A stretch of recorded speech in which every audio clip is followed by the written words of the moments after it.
All right. Last week we were on chapter 6, bending reality. Okay. All right. Now, in the bending reality, I remember the main thing that stuck out to me was he said, don't don't be happy when certain things happen. Be happy now. Okay. And you want to make sure that you do that because in order for you to bend reality, you have to be happy now. You can't just wait until certain things happen. You want to make sure that it was those 8 statements. Hold on, let me when I'm getting here. Um, yeah. So it was those 8 statements in the exercise. The first four were talking about your um, not your future. Hold on. I'm looking. So while I'm looking, someone you tell me what you've been learning thus far, or what we talked about last week with that bending reality.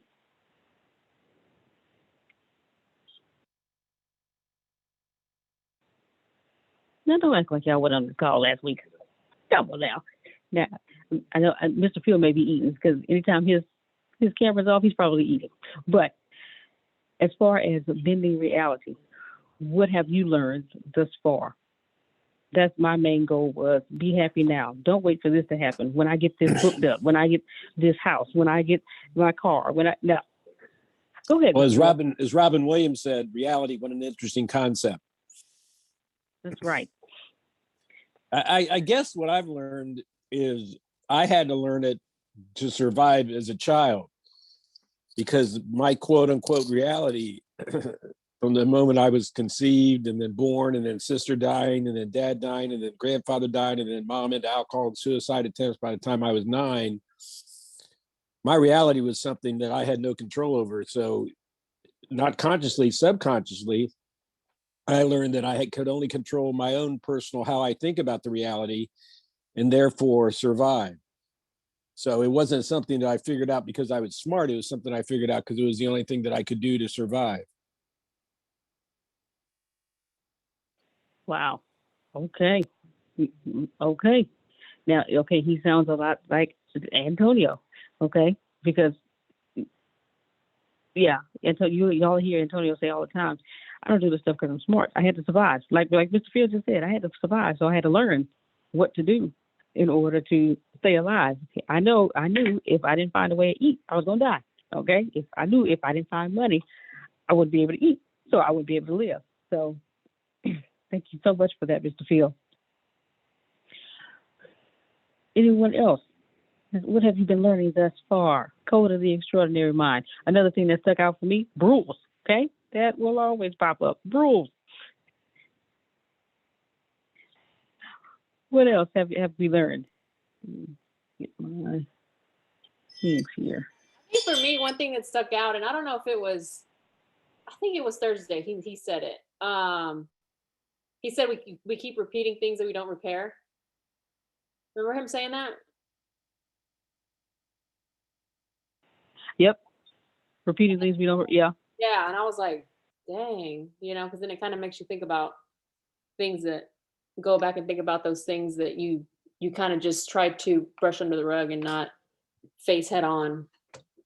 So I know that didn't have anything to do with the rules, but I remember him saying that like last Thursday, and it stuck in my head for a whole week. As far as reality, like for me, I don't know if it's my Pisces in me or what, but we're dreamers, so our reality is kind of skewed anyway. Like we live in a dream world,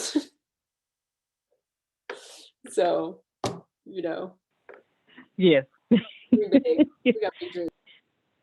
Okay. Now, okay, we repeat what we don't repair. So, oh, go ahead, Adrian. Go ahead. Well, I'm just on the dreamer part of it. I think I don't mean to, but I think it is like Mr. Phil said, it's the survival of just making it work, keeping a smile, like I'm accused of being a dreamer. And I thank God for my dreams. I thank God for the fact that I can bend a reality, you know, like I don't know. it's like I love this.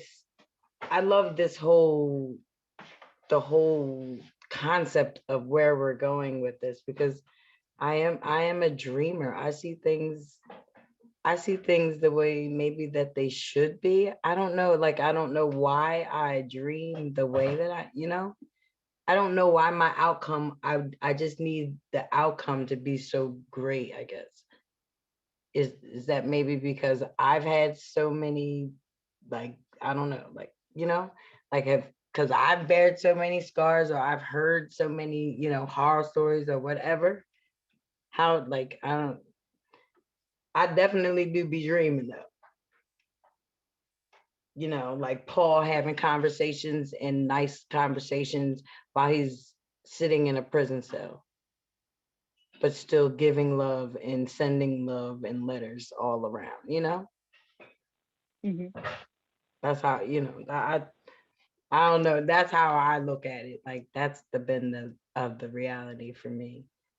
But now if you're talking about that repairing with that repairing now, yeah, it hit me in the punch, but I want to say, I guess probably for that whole week, this whole week, I've been, if I deserve to get punched, I deserve to get punched. I have to take my punches so that I can take my punches so that I can actually repair them and not be punched again.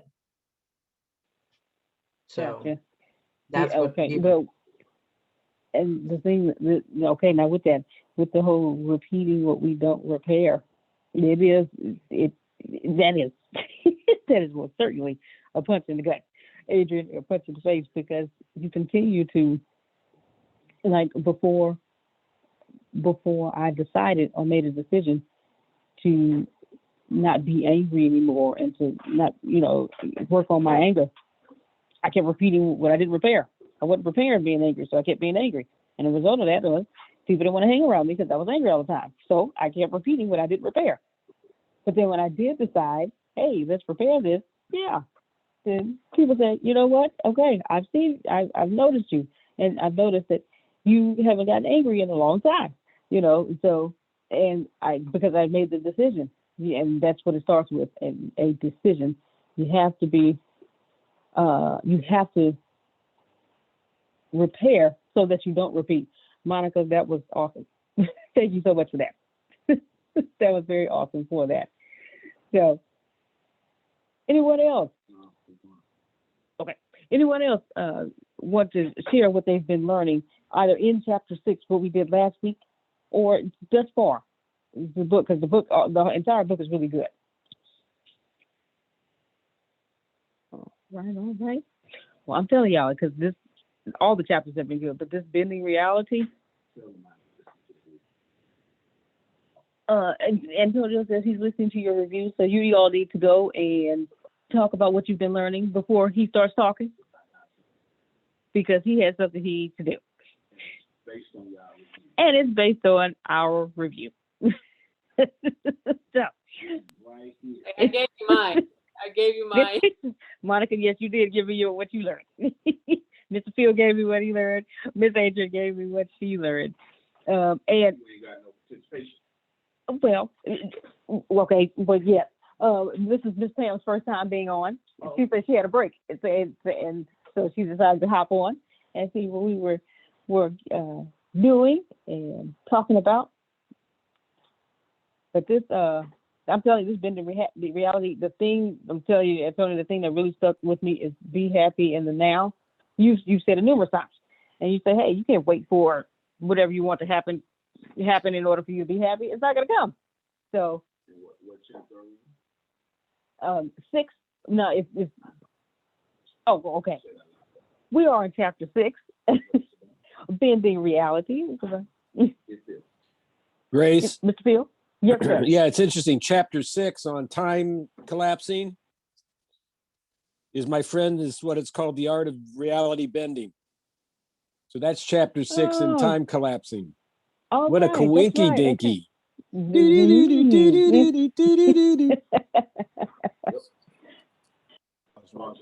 Grace. Here's the deal. You all need to talk not Pam and Phil and Monica. They did that already. Here's the deal. We're talking about bending reality. And I got this last week to do this. Last week I taught you the stuff, but now I'm going to teach you to bend reality today. The problem is you doing other stuff. That's the problem. Here's the problem. You have logged on, multitasking. So what reality are you bending? Can the universe give you multitask? Oh, Lord. Well, that's a good question. That is a good question. Can you say 2 words at one time? No. No.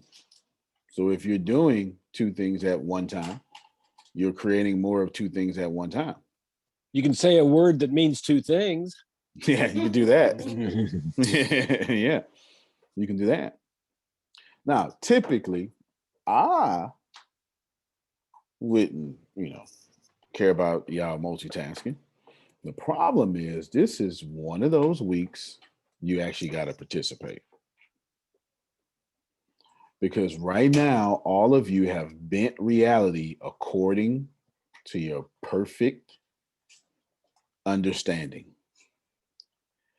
And I'm looking at 1, 2, 3, 4, 5, 6, 7, 8, 9 people who have a reality you don't like. And you've bent it there. The only people I left out was Phil and Susan.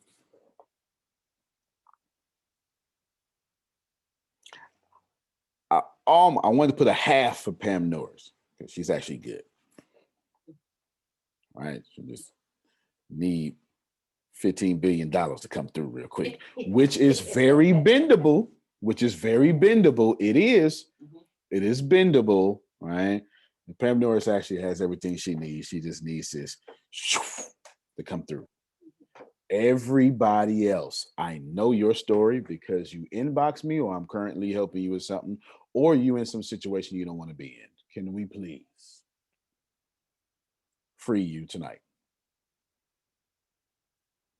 Is this fair? Yes. So I want to free you. So let's see. If you want to participate in bending reality, will you acknowledge me and I will just deal with you? Yes. Okay, Pam, put me a list in the chat, please. Okay. Monica, Yes. Phil, Adrian. Adrian, Abby. Now I'm going to call on Abby. I'm going to call on Adrian. Now you may not be able to turn your camera on, but if I call on you, I'm gonna need that mic to unmute immediately, because that's the only way I know you got your camera on in your mind. Is that fair? Mhm. If I can't see you, I don't know if you're not paying attention. So the only way you can prove to me you're paying attention is to immediately respond when I call you. I believe that's fair. You can't have both, right? You can't do your thing and then want the universe to do its thing. Mm. Is that fair? Mhm. Okay. All right. That's fair. So am I to assume everybody here wants to learn how to bend reality? Yes. Do I have everyone's full? Listen, I typically don't do this, but this chapter is too important. And like Phil said, there's no coinky dink that his book and this book are in alignment today. That really makes no sense, y'all. Mhm. There's been a snowstorm. There were hurricanes. Do you understand? We've been teaching this one class for a year and a half. Deanna and Reggie taught for over a year. And there were 3 times we had to stop during hurricanes. Phil didn't even hear of the book Time Collapsing then. So the odds of 3 hurricanes, a historic snowstorm, a historic pandemic, an economic disruption, and just everyday hustle and bustle of life, and these 2 books timed perfectly,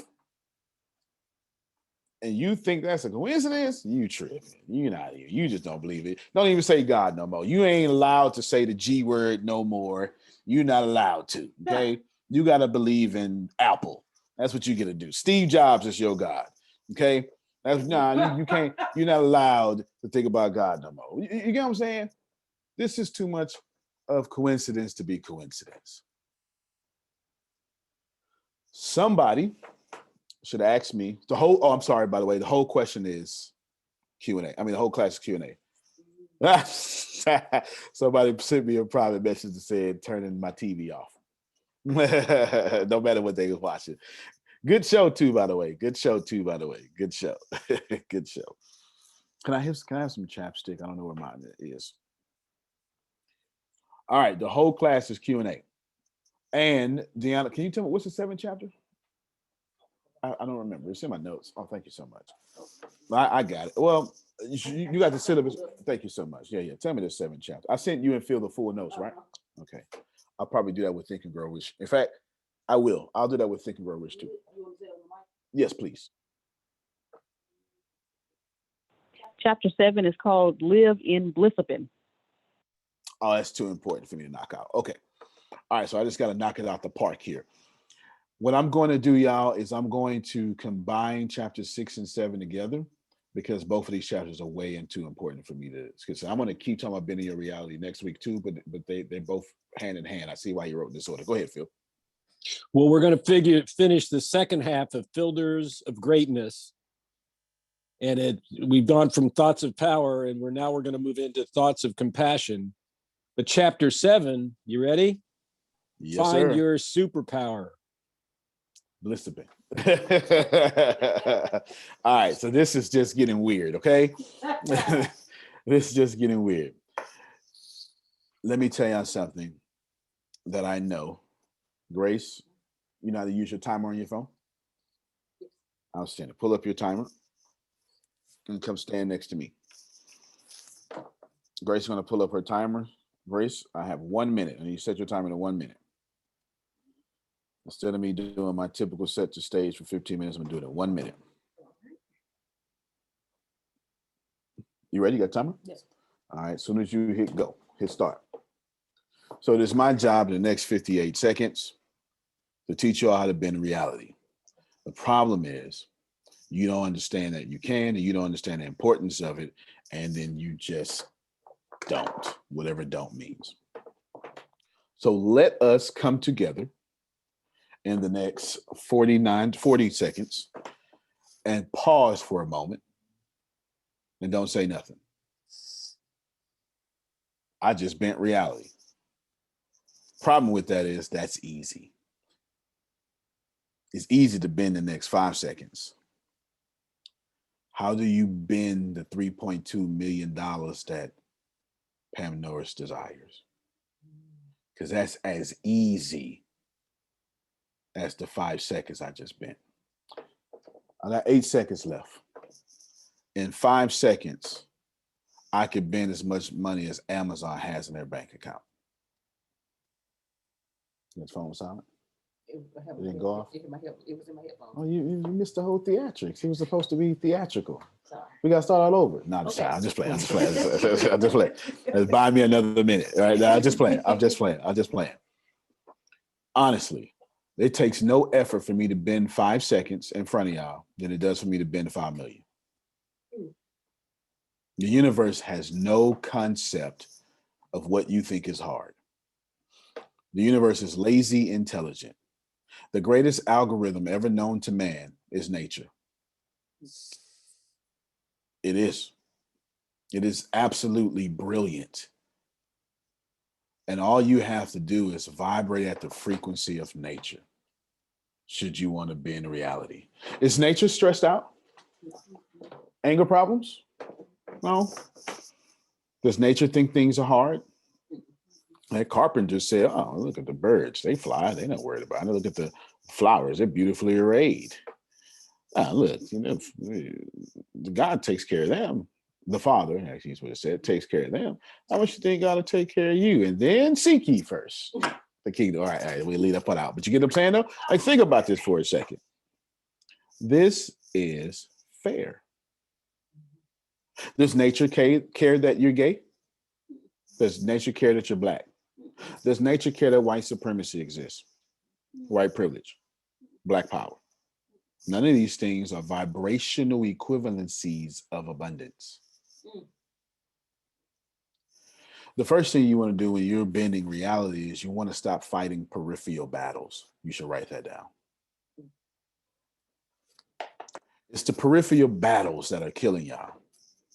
Some of you literally just had peripheral battles today. What's a peripheral? What's peripheral? Let's do that. Side by side, left to right, on your side, like your peripheral vision. Everything peripheral is unimportant. Yeah. In fact, your brain, borrowing from Phil, your brain is so focused that anything in the peripheral, you lose 90% vision.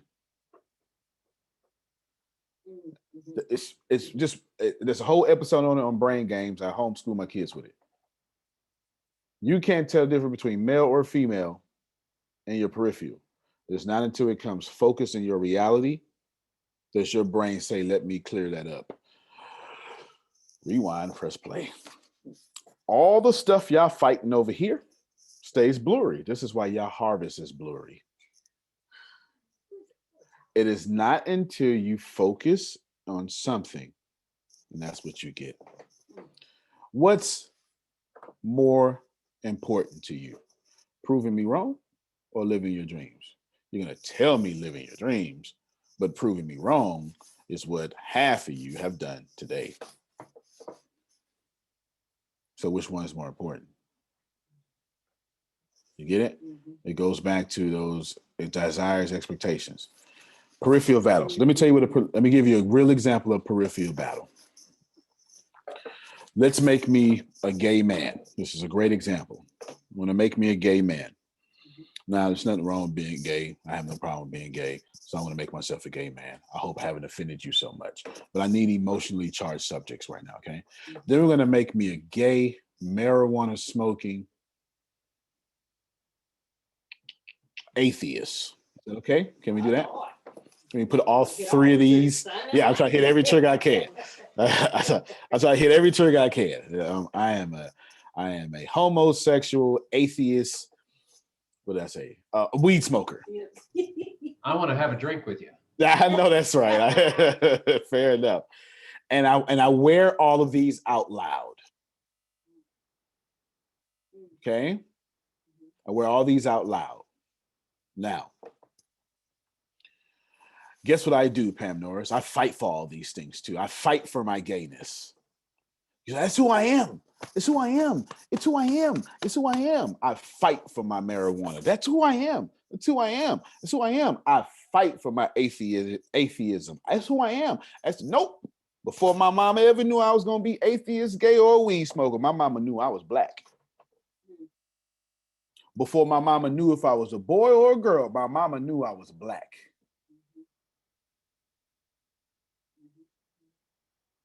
So everything else is a peripheral battle, even though the concept of race is stupid and it doesn't exist. When to use it right now for this example. Is that fair? My black pride is a peripheral battle. My blackness is not. If I'm rich or poor is a peripheral battle. The mere fact that before my mom, you can't think about that. Before my mama knew she was pregnant, I was black. Yeah, I know my mama black, right? She's actually a little bit more chocolate than me. Before she knew, it took her 4 months to figure out if I was a boy or a girl. As soon as that sperm hit that egg and she threw up that first time and was nauseated, she knew I was black. Is it fair? So anything else I'm fighting for is peripheral. Now let's take it out of black and let's call me what I really am, a person. Okay. No, before I was gay, before I was marijuana, if you just joined us, I've made myself a marijuana smoking, atheist, homosexual. That's what I've done. I'm trying to hit all y'all triggers. I want to hit all of them. I want to hit all your triggers. Okay, all of them. I need all your triggers. All those are peripheral battles. I'm not telling you that Monica does not relate to being gay, and nor am I telling you, Monica, that you wasn't born gay. That's not what I'm saying. You were born a person.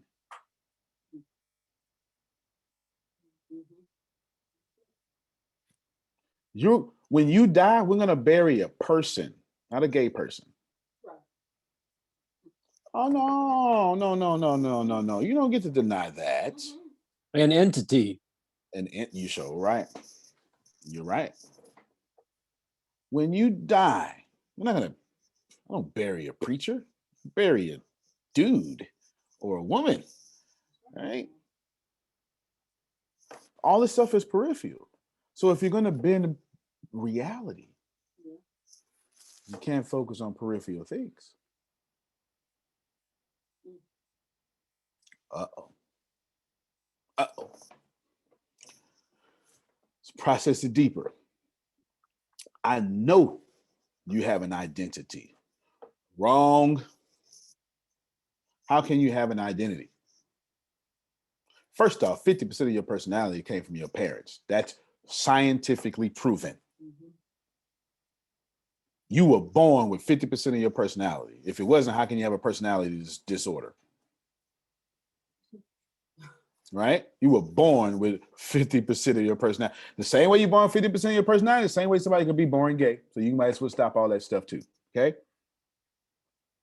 The other 50% comes through nurture, nature versus nurture, that age-old argument that none of us are going to win, Susan. We're never going to win it, all right? Because they're not going to let us win it, all right? Neither side's going to win. Neither side's going to win. So if you're born with 50% of your personality, interesting. This is an interesting concept here. So that means you were born something besides what you identify with. Because what you identify with has come through nurture. You were still born a person, a spirit. I like to say God, but I'm not trying to bother y'all too much, okay? And if you're going to bend reality, you got to remember who you are. And who you are is not peripheral. Who you are is source. We're coming back to it. Go ahead, Phil. It's been proven we're actually born with a set point for happiness. Wow. I did not know that, but that makes sense. Yeah. Some of us have a higher set point. It's easier for us to be happy. And then some of us have a lower set point for happiness, and it's tougher for us to be happy. And you're just born with that set point.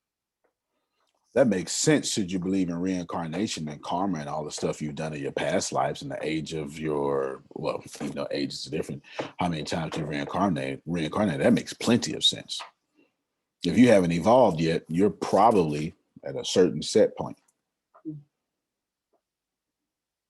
That makes total sense. Now, let's finish defining what is peripheral. Whatever y'all think, if I can change one detail about it and it's no longer true, it's peripheral. I said better.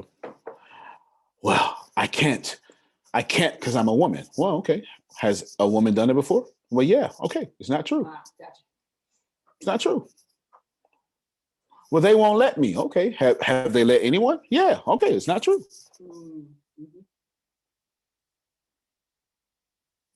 But my husband is mean to me. Okay. Has he been nice to you before? Well, yeah. Okay. It's not true. If I can change one detail about it and it changes, that's subjective. It's no longer objective and you have control over it.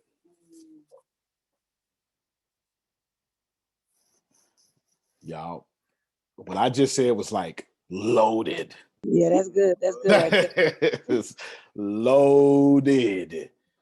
If I can change a detail about it, you have 100% control over it. So you can't change gravity. It's not objective. I mean, it's not subjective. It's not even subjective in space in a vacuum. Well, there ain't no gravity out there. Get close enough to something big enough. There it is again. So I can't change what is objective. If it's objective, I can't change it. That means I have no control over it, and I must live in harmony with it. Everything else is at my will. Did you? Okay. Okay. I'm calling what is peripheral everything that's not objective. Come on, Grace. Yeah, you say all you want to say, because Grace is getting on fire over here. So it's like when you always tell us, my body gonna do what I tell it to do. I cuss when I say that though, y'all. But my body is gonna do whatever the bleep I tell it to. My body is not allowed, Pam Norris, to tell me it hurts. It's not. Under no circumstances is it allowed to. Now, is pain a good equalizer? Yep. Should you listen to your body in pain when you go to the hospital? Yeah. But I don't get to become fat or have toxic people around me and then pretend that the pain in my body is some external factor that I have to submit to. No, I caused that with a thought, and I can uncause it with a thought. If I change one detail about it and it changes or cease to exist, it is peripheral. And the reason why you cannot bend reality is because you're a peripheral being trying to bend peripheral things. It is not until you become an objective being the way you have power over what's in front of you. Okay. I'll say it easier. If you got money problems, that is subjective. When all those scriptures were written, with no United States Treasury Department, they were talking about sheep and pearls and pigs. So if I change that about money, it means I could control money. Go ahead, Phil. Well, if you remember, what we say we teach is the challenge, the power, and if you want it to be, the fun of free will. Absolutely right. I love when Phil talk. Think about this, y'all. If I change it, it's controllable. If I can't change it, I'm supposed to live in harmony with it. Can I change a human being? No. I cannot. That means I'm supposed to live in harmony with it. But how many of us are trying to change our mate or something? It's why you can't, the only way for me to change Deanna is to pour better into her and wait for the harvest to come back. It's the only objective thing that I can do. Don't fall asleep on me now. Here's what bending reality looks like. We're Antonio, We're not sleep. Amen. Okay, all right, good stuff. Go ahead. doesn't Deanna have the freedom to either choose that or not choose it? Absolutely. So she gets to choose if she lets what I pour her to go in her, but she can't choose if I pour. That's the beautiful part about being in reality. She gets her choice, I get my choice, which is a great point Phil just made, because that means if I'm truly repentant for something I've done, don't matter if you accept it. Mm-hmm.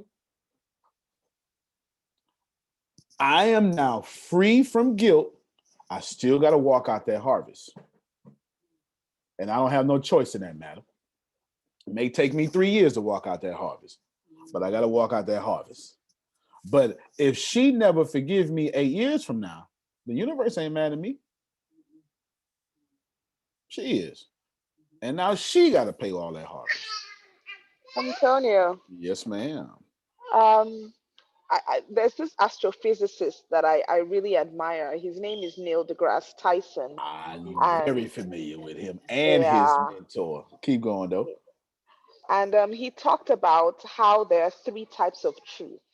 There is personal truth, there is political truth, and there are objective truths. So I'm guessing that the subjective truths are the personal and the political, right? Facts.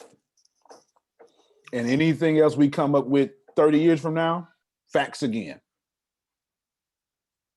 Anything that's objective has been here since the beginning of time. Yeah. Planet Earth is not even objective.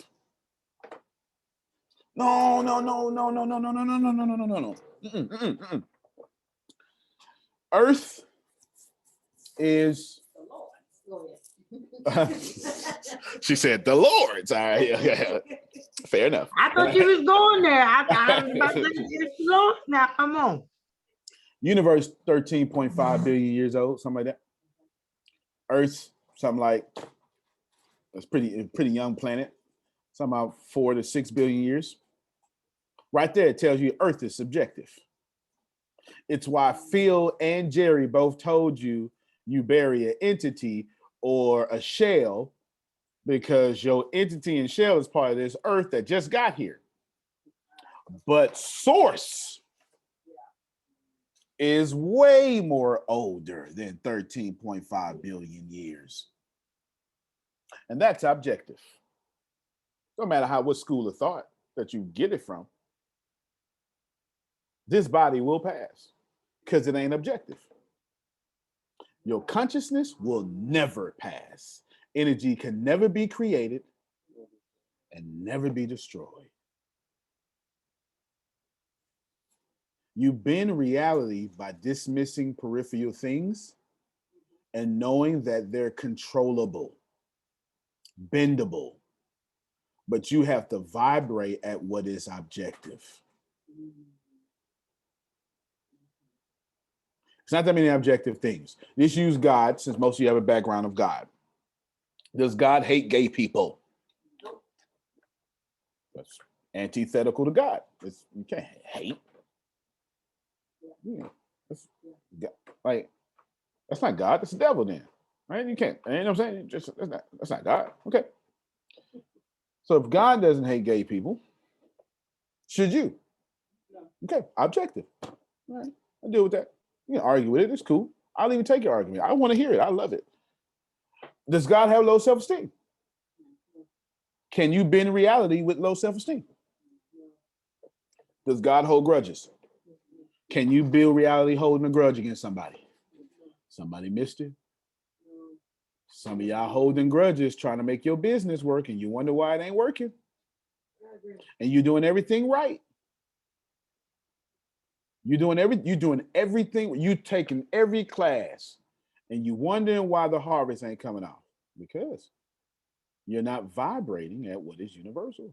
But Donald Trump won. He got to protect it, don't he? That's the illusion of winning. That's not winning. That's manipulation.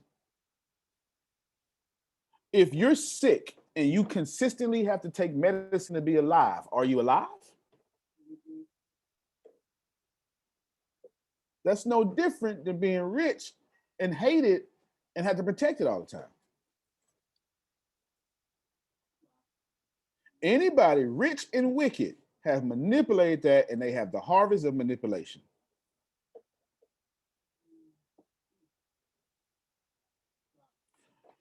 In order for you to bend reality, the first thing you must realize is that if you can change it, if you introduce one detail about it and it changes, it's yours to bend. It's fake. It doesn't exist unless you allow it to.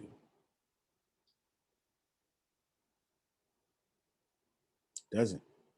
I don't have customers who don't serve my company. I've been bent that reality a long time ago. Nor do I argue bent that reality. I can't tell you how many times somebody say something to me during the day and I just let that go without proving anything. Doesn't bother me because my reality is already bent. In order for you, if you want to, let's give me a problem you got, Grace. Just give me, I need to be transparent. And I picked on you because I know you're going to be transparent. Throw out a problem real quick. A real problem. Don't give me no little bull. I want a real problem you got. You personally. Okay. A problem that I have is comparing myself to other people. That's a real damn problem, Grace. I thought you was gonna BS me. You gave me a real one. You gave me a super problem. Okay. Whew. You came out the gate. Is that working out for you? No, sir. Would you teach it to your children? No, sir. Does God compare him? Let's use your faith, okay? Easier. According to your faith, God is in community with God's self, yes? Yes. So that means the Father, the Son, and the Holy Spirit are a community. Yes. That means that God the Father is jealous that everybody keep praising Jesus.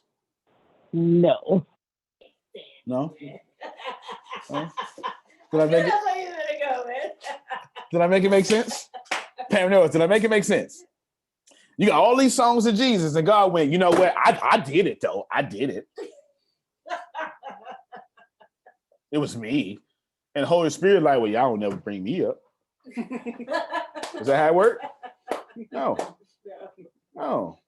So should you compare yourself to anybody else? No. Tell us, Jay, Reverend. Okay. I just that was easy. You like that was easy because Christianity made that a very easy problem to solve. Now let's take it out of Christianity. Let's be practical and philosophical at the same time, but I'll bifurcate the two of them. When you look at what someone else has and you begin to compare, is that fair to you? The answer is no. Because do you plant seeds in their garden? The answer is no. Are you allowed now practically to look at Phil, who is 69 and 1/3, and then look at his seeds he planted 40 years ago, and you just got 40, and then say, he got a head start? It's not practical. It's not practical to watch Phil plant a harvest a 40-year-old seed and your seed still grown. It's not practical. Is it practical for me to be a drunkard and then you to be sober and I get mad at God for getting liver cancer? It's not the seeds I drank, forget sown, the seeds I drank gave me my harvest. It's never practical to look at someone else's garden and then judge your worth. It is never practical to look at someone else's garden and judge your worth, because your worth only comes from your garden. That was practical. Can we go philosophical now? So I went Christian, or because you asked. I repeat again. It's never practical to look at someone else's garden and judge your worth. I'll even give you a flip side to that. Neither is it practical for me to look at Phil's garden, take a sheep out his garden, look at Susan's garden, take a sheep out her garden, and then say, look, God, look all the two of the hard works I got. I sacrificed them. Bless me. Nope, that's their stuff. I can't take their hard work and say, here's my sacrifice. I can't take fruit out your garden and expect to be blessed. Nor can I look at your garden and say I'm not blessed. The only blessings you ever gonna get in life come from your garden. And your only worth comes from source, not your garden. Your decisions are your garden. Your worth is source. Because you can plant the dumbest thing on planet Earth. You can have the most jacked up life. You still gonna rent. Well, let me try a different way. I was gonna take that too far. I was gonna say you still gonna reincarnate, but I apologize because everybody's not ready. I'm sorry. I apologize. I'm gonna do that differently. You can do all the baddest decisions you ever done. You still gonna die. You can have the best decisions you ever done. The world, you still gonna die. That means there's something universal about you that has nothing to do with your garden. I could run up on Todd. That's Ashley's husband. I could disassemble Todd right now. Put Todd back together. He gonna be dead. He is not a toaster. You understand what I'm saying? You know what I'm saying? What's up, Todd? Look, he is not a toaster. I could disassemble a toaster, put it back together, it's gonna work. But I can't disassemble him and put him back together, it's gonna work. No matter what his decisions are, he's so precious that life will leave him because he's that precious. You know what I'm saying? Is that fair? All right. I handled that, all three. So how does grace bend reality? Comparing garden is peripheral, ain't it? So what's the only thing true about grace in that situation? Well, there's a few things. For one, she thinks, therefore she is. Rene Descartes told you that. Two, she got a garden. But I'm homeless. It's still a garden. What else is objective there? Nothing. She's thinking, so she is. And she has a garden. She could plant anything in it and get it. There is nothing else in that situation objective. Can anybody think of something else objective in that situation? I can't. Because the sun coming up every morning is not objective. One day it will implode or explode. Implode more likely. If grace compares herself to somebody else, there's only two things I can think of that is objective in that situation. That she has a garden that she can plant in, and that she's alive. There is nothing else objective. And if you focus on the fact, I'm going to make this very easy for y'all, that you're alive so you can do something about it, and you can still plant seeds and you can do something about it, you will change your life. But the more you focus on everything else but not being alive, you're going to be ungrateful. Phil said earlier, you can't be ungrateful and a victim. And if you don't focus on your garden and you look at Corinne's garden, you ain't going to never plant in your garden.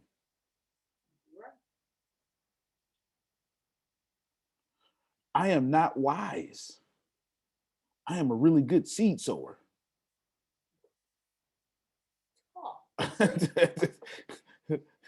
That's it. Go ahead, Phil. Well, and who knows how many lifetimes it's taken for you to get to be a good seed sower. Ain't that the damn truth, Phil? Neil Donald Walsh says, death does not exist. What you call death is merely a process of re-identification. That's it. In my world, that's density 8, back to source in my world. 7. Back to my world. Now, let's take that same energy Phil just did. I once told Deanna or Grace, what was when I told you I'm more stupid than you? Was it both of y'all? Okay. They were like, it was you. Do you remember why I had a conversation with you? All right, they was doing that whole, oh my God, but no, it's you just get it so much more. I was like, no, I am a dumbass. I'm just telling you where I use. I told both of y'all that. You remember that? I said, you don't get it. You know how many times I have reincarnated? Yeah. Uh-huh. I'm not smarter than you. I am dumber than you. I have literally messed this thing up so much I had to be born in the trash can. Did I not tell you that? Yep. So dead serious. Did I not tell you that? I swear. I told him that. I said, don't give me credit. I am dumber than you. Far dumber than you. You bend reality by letting go of everything that is subjective. Because it is a subjective thing that you now control. So that's not, you don't worship what you control. You don't leverage what you control. You leverage what is objective. The truth is, there's only one difference. Man, there's like it was. I don't even forget who. I don't remember who taught me this. Yeah, there is no spoon. What's his name? I wish I remember who taught me this. It's one of the. I'm gonna really hate myself for this. Anywho, here's the deal. You want to know what success is? People who live in harmony with the laws of success. You want to know what non-success is? People who are at disharmony with the laws of success. It is that simple. At this point, I'm gonna stop real quick. I'm not stopping. Right now, ask me questions, but I am going to limit the questions you can ask, which I rarely do. I want you to think about what's bothering you. Hold on, do me a favor. I'm going to use words that are probably unworthy of you or you disagree with because I'm talking to a crowd. So I'm going to say bothering. You're going to say, well, nothing really bothers me. I get it. I get it. Just translate what I'm saying into your language. Okay. Is that fair? Mm-hmm. All right. Mm-hmm. And what I'm going to do is ask you a question. And then I'm going to tell you how to bend reality, but I'm going to limit your questions. You can only ask me a question about bending reality, but you can only come from a real place that you struggle right now. That's it. Well, Abby was first and then you second, Grace, right? That's it, right? So I want you to know, I'm going to ask you a question. I mean, you're going to tell me what's wrong, and I'm going to teach you how to bend that reality. And that's the whole class. Abby, you first. Go ahead. Okay. How is it? How can you explain people who are mean to others but are still wealthy, like financially, like they seem to be successful from the outside looking in? That's fair. But they're mean-hearted and they go around ruining relationships. Yep, that's fair. That's fair. That not only is that fair, make us upset, don't it, sometimes? Oh, ain't nobody trying to be honest but me and Abby. Me, Abby, and Grace, only honest people in here right now. It makes us upset sometimes. I mean, come on, God, I'm doing everything. I didn't sit up here all these ATS classes, and you gonna let? All right, that's all right. You know you do that. Come on. Abby, answer the question before I can ask her the question I was going to ask you. Outside looking in. Okay. Mm-hmm. Now, Abby, I want you to think about one of these people. Okay. Whoever these people, right? Just one of these people. And I want to ask you questions. And you know the answer. I know the answer, but I need to say it so I get everybody else. Do these people have peace? No. Can we talk now, y'all? If you are mean-hearted,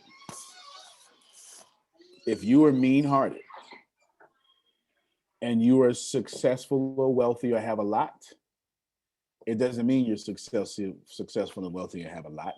It only means what society has taught you, that is have a lot and successful, that they have a lot of that.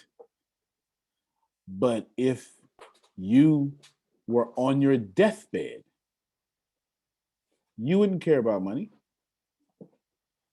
If you were plugged up to an oxygen machine, you would remember what's important, and it wouldn't be money. I got money. The snowstorm did not care one bit. I'm never gonna catch corona. It's near impossible for me to catch the coronavirus because, with the exception of Wednesdays, I don't go nowhere because everything come to me. I can afford it. The snowstorm did not care nothing about that, Susan. My lights was off for a week. Some of this stuff has nothing to do with money. What's important is when you're on your deathbed and you ain't got nothing left. Put a pin in it, come back to it. Go ahead, Susan. Have any of you been with someone as they journey on and leave this earth and experience that? Yes. Grace says yes. I say yes. Jerry says yes. Pam Yeah. says yes. Tanya says yes. Keep going. It just, I mean, it's a very beautiful experience. And it has It's nothing to do as with beautiful money. as seeing someone, you know, as giving birth and seeing someone coming into this world,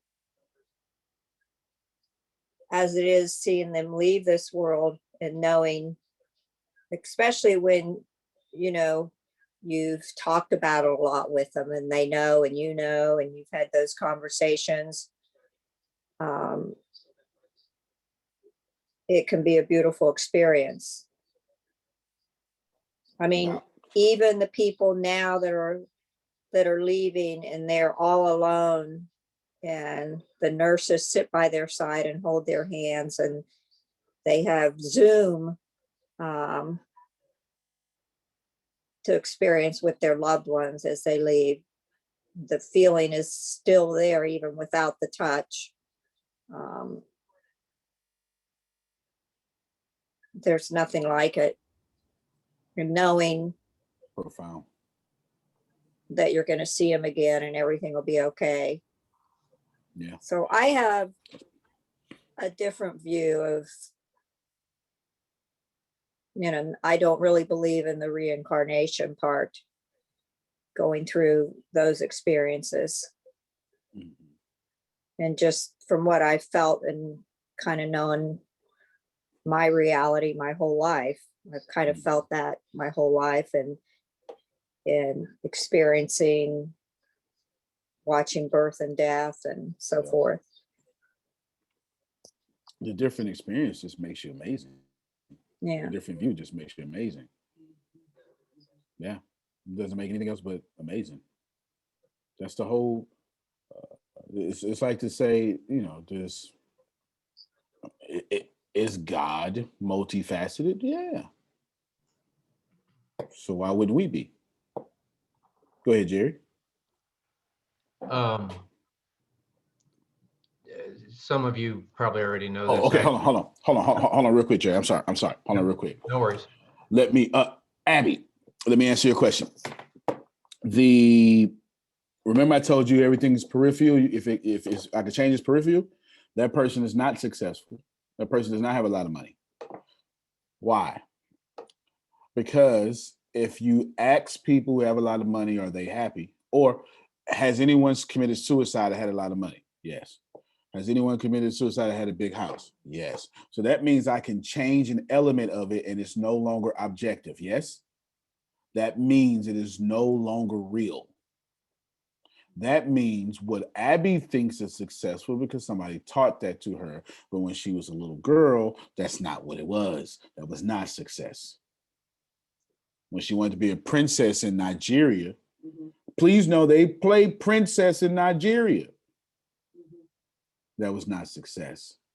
So the answer to your question directly, Abby, is our definition of success has been skewered, but that person's harvest, the mere fact that they don't have peace, that person's harvest shows you they're not successful. It shows you that no matter what they do, no matter how much they buy out of it, they will pay for their harvest one way or the other, now or tomorrow, or at the end, they will die alone or die in bitterness. And the people who will surround them will be people who will be using them, not people who love them. Because that is the harvest that comes from being mean-spirited. You got me, Abby? Yes, I do. Thank you. There you go. That is direct. That is, I don't mean direct, that is harvest. Okay. All right, go ahead, Jerry. You was on something super deep and it was different than that, and I just wanted to close that. It was. No, you're exactly right. You're very perceptive, you know. I got a few little, I got an ear over here, the ear over here, you know. As many of you know, I had a very dear friend of mine I had known for about 27 years that passed on about a week ago. And he had a big family. So other than communicating through messaging and whatnot, I really had not had a chance to speak with his wife, who I had known for the same number of years.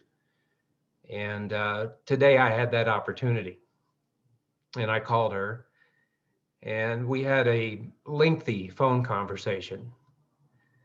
But he had been in the hospital. He was suffering from double pneumonia and COVID and was on a ventilator for 3 weeks, almost 4 weeks maybe.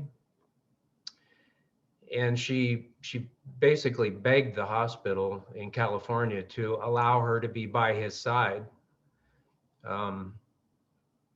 when that time came. And what she related to me was, and he had been sedated, of course, during this, but they said that with the way they sedate them when they're on a ventilator, that they believe that they still can hear, that they're still aware of their surroundings.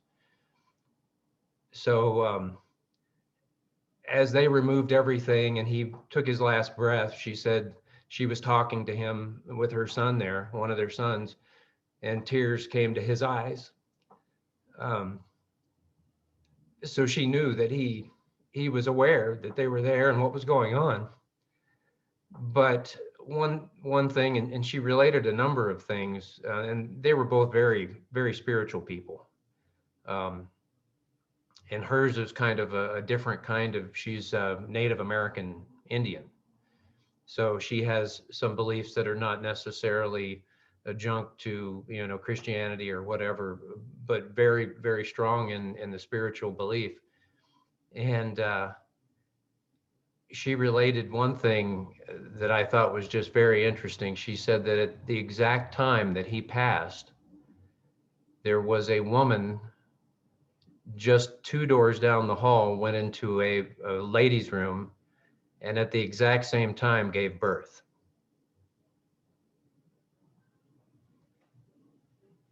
And of course, she was, I don't know if she was convinced, but she was relating that that could have been that transference of the soul happening right there. And she related a number of other things that I won't necessarily go into, but Right. experiences that she's had over the last week since his passing. One, she literally said she was standing in the living room and the front door came open and she saw him walk in just like he had many times. And he was singing the happy song, because I'm happy. So we don't necessarily lose complete connection with this plane when we move on. And I think that should be an inspiration to all of us. Absolutely. Absolutely. Y'all unmute your mics and pour back into that young man. Beautiful, Let's talk. beautiful, Yeah, beautiful. yeah. Lovely. Yes. Love that. Lots of love there. Yes. I have plenty to say about that, but I'm not going to. Not going to. Just know that it doesn't, there needs no commentary on that for now. That will be later at another time. I can tell you this, though, if you're looking for some sort of closure on what he just said, I can tell you that the wife or the significant other, I can't remember if it was wife, said, I mean, whatever she thinks, gave her peace. And there's nothing that I can do to change one detail about that and take her peace. Therefore, her peace has been made objective by her. And she's bending her reality. And I don't get to stand in judgment of that now or ever. What a wonderful life we live. It's beautiful. It really is. Amen. Yeah. Amen. Yeah. Yeah, definitely. All right. Who else? Who else has a problem? Ask me, Monica. I mean, you might got dog shit. I've been speech out alone. I'm voluntolding you. I don't even. I actually had something in mind earlier. Now I don't even remember what it was. That's good. Then you probably solved their problem.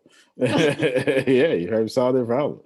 Yeah, definitely. So give me something else that you would like to bend.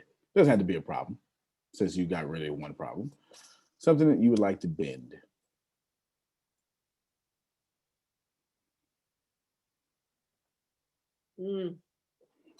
Genuine. This only works if you're genuine.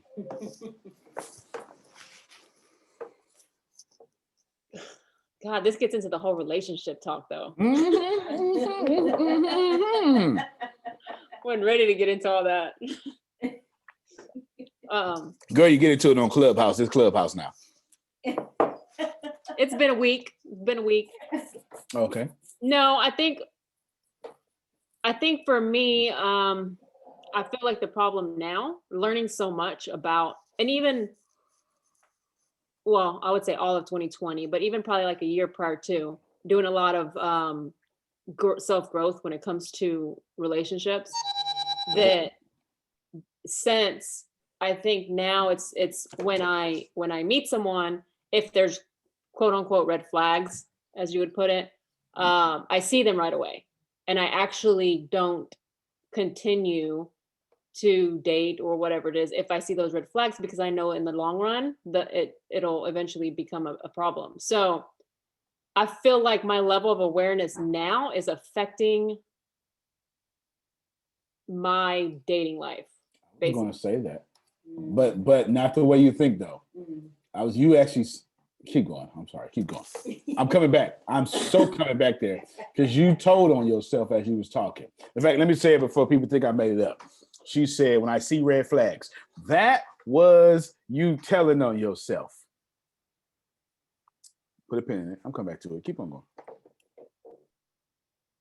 So I'll give an example. The last person, it was somebody that everything's great, but super guarded because of past trauma and all that wouldn't open up. It was like after 3 months, didn't really get to know her very well, all that. So it's like, I was like, okay, can't do this anymore.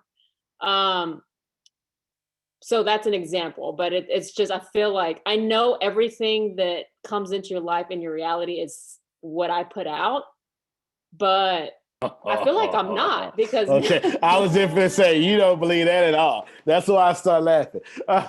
Okay, and I'm not saying that from what I know of her.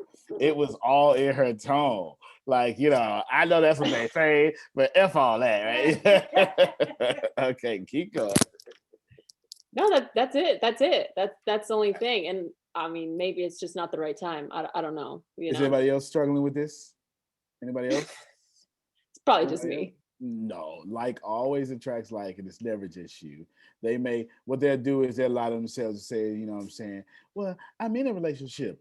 You know how many people here who are here right now that don't like their spouses and are trapped in a relationship with their spouse right now because the religion says stay, the in-laws say stay, or they just don't want to be the new person and go out there and date again. You ain't the only one. She can't be the only one. In order for her to be the only one, you would have to literally make reality not exist, because she is a vibrational frequency, which means somewhere in here there's a vibrational equivalent. She can't, it's yin and yang. She can't exist without the opposite also here or the likeness. They don't like all that. Would that then be me? Look, I'm asking. Now, would that then be me? I can't answer for you, but you're so awesome. Not the same situation, but there you go. See that? Everybody doing that. Well, you know what I'm saying, the car was yellow.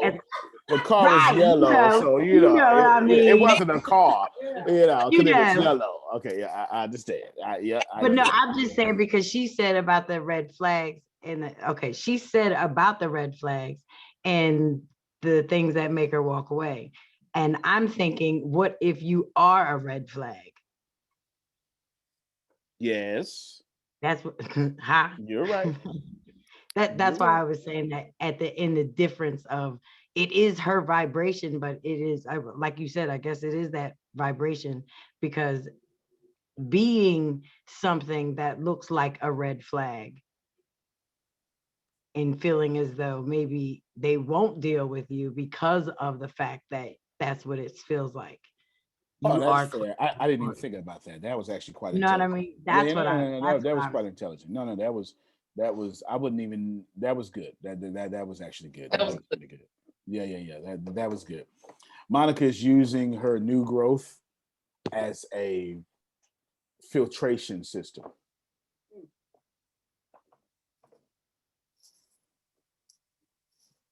Old folk pause when they say something. You know what I'm saying? Them old folk, they pause when they say something, they oh, pause we for a waiting long on the time. definition. What you say? A Filtration. filtration system. She is Okay. filtering with her awareness. Her awareness. So she's using her awareness. Oh, I know some stuff. Okay, I've grown a lot. Oh, you know what? I'm with some good people. I always knew I was crazy for a good reason. And I'm going to sift and filter. I'm speaking for you, Monica. Am I correct? You're correct. Okay, thank you so much. I really only ever asked the question I know the answer to, so I can seem smart, right? So that's what I did. But listen, your awareness is on a filtration system. Your awareness won't let anything on your reality that does not exist in your awareness.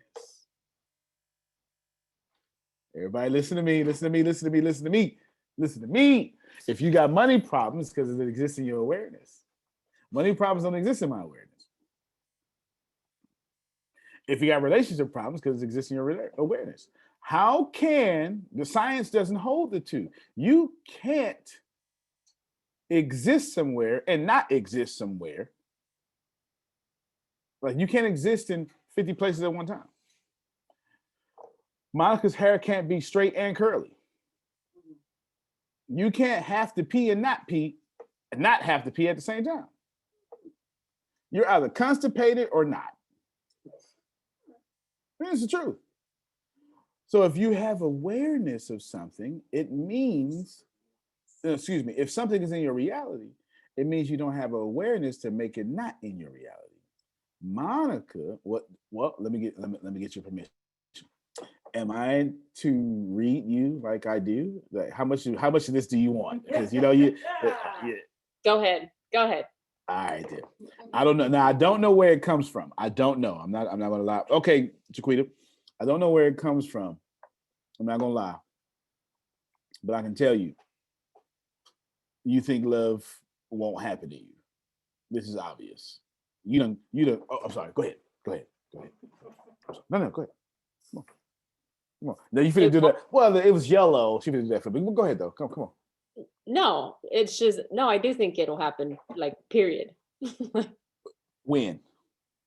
That's what I don't know. No doubt. Ain't nothing wrong with that. Is love hard?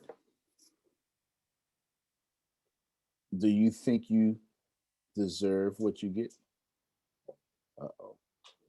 Can I use me as an example so I can make it easier for you? Yeah. Okay. I used to attract people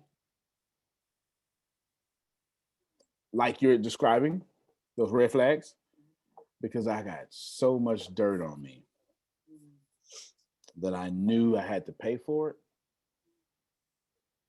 And I secretly didn't think I deserved to be happy with somebody. So I would only attract the people that I knew I could be happy with. Now, I wasn't conscious of that. I had just allowed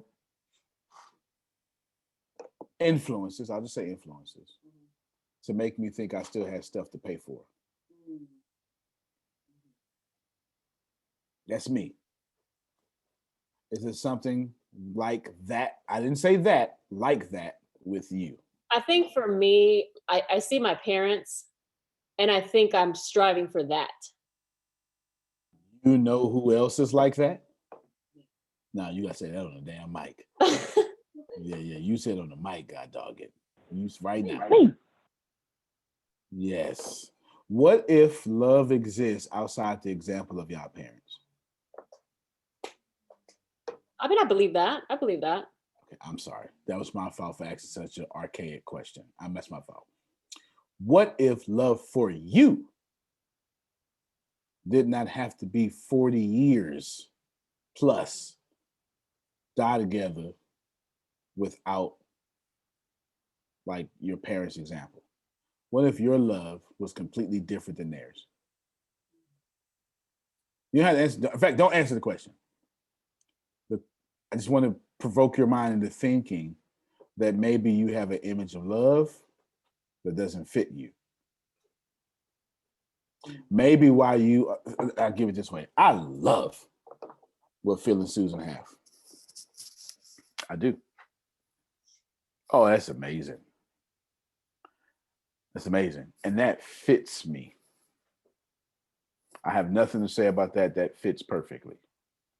I love what what Grace and her mama have. I mean, her Grace mama and daddy have. That does not fit me whatsoever. First off, I'm not going to church that much. Let me just tell you straight up. That's number one. All right, number one. Secondly, I'm not getting 60 and working a job. That's not happening. You know what I'm saying? It's not. It's not. 45 years of marriage and doing stuff like traditional. I'm bored already. It's not traditional about what Phil and Susan do. They're weird. They're like entrepreneurs and stuff. You know what I'm saying? Like Grace's parents is employees. That don't make sense to me. It doesn't make sense whatsoever. But is what Grace's mom and dad have beautiful to me? Yes, but it doesn't fit me. I get what you're saying. And I think for that, I get that part. That's not the part that I'm trying to Holla at me. like that. It's more of their dynamic. It's the fact that they've been married 46 years and they still act like they just now started dating. You know, so I think it's more of the dynamic between the two versus how they did it together. The how, I think that part's not me. Did they have to work hard for it? Do you think so? For the relationship? Or for the was it only one person for your mom and one person for your dad? Just one? I think it was one person for my dad. It wasn't I don't think it was one person for my mom. Yeah, my mama had options, boo boo. Please no, my mama had options. You understand what I'm saying? Okay.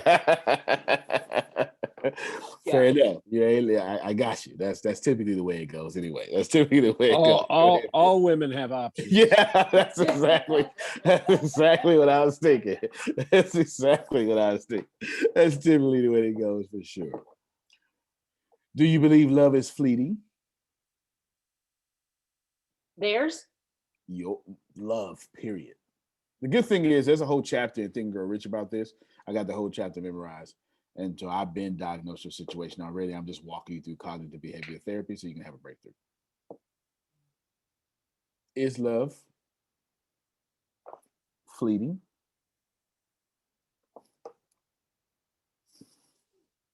I ask you a different way. If your mom or your dad or one of them made a different decision, would they be as happy as they are now? No.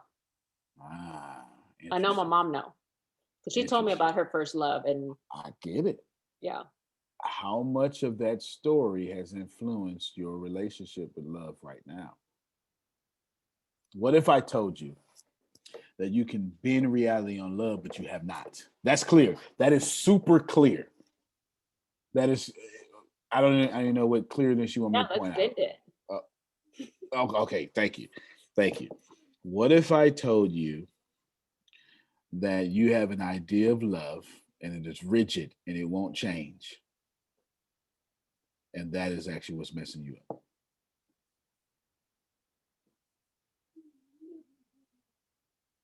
Right? Okay, we're having a breakthrough here. We're getting closer. I know you disagree. I'm looking at you. I can see you.